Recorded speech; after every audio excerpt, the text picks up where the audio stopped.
इंतखाबात के पेश नज़र पूरे भद्रवाह और इससे मुल्हिका इलाकों में सिक्योरिटी सख्त कर दी गई है। पहले मरहले के इंतखाबात के तहत 19 अप्रैल को उधमपुर डोडा पार्लिमानी हल्के में पोलिंग होने वाली है। फौज की राष्ट्रीय राइफल्स और जम्मू कश्मीर पुलिस ने खुसूसी नाके लगाए हैं।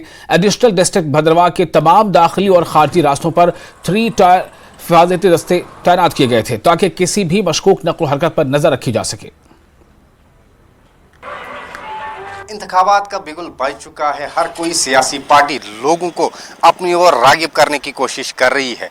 अगर हम उधमपुर डोडा कुटवा सीट की बात करें, यहाँ पे पहले मरहले में मतदान होने यानी कि 19 अप्रैल को यहाँ पे पहले फेज़ में जो है वो वोटिंग होगी। अगर हम सिक्योरिटी हवालों को लेकर बात करें तो सिक्योरिटी के पूरे भद्रवाह इलाके में काफ़ी पुख्ता इंतजाम किए गए हैं। इस वक्त हम भद्रवाह बनी बसोली इंटरस्टेट रोड पे मौजूद है, जहाँ पे इंडियन आर्मी और जम्मू कश्मीर पुलिस की तरफ से पूरी चेकिंग की जा रही है। हर एक आने जाने वाले पे नज़र रख रहे हैं। आप सब देख सकते हैं कि पूरी गाड़ियों की अच्छी तरीके से चेकिंग हो रही है। उनका पूरा पता लिया जा रहा है कि कहां से आ रहे हैं, कहां जा रहे हैं, उनकी गाड़ियों के नंबर नोट किए जा रहे हैं। पूरी कोशिश कर रहे हैं जो मुल्क का सबसे बड़ा जश्न है, जमहूरियत का जश्न है, एक जोश और जज्बे के साथ यहां पे मनाया जाए। न्यूज़ 18 JKLH के लिए भद्रवाह से मैं साहिर हुसैन।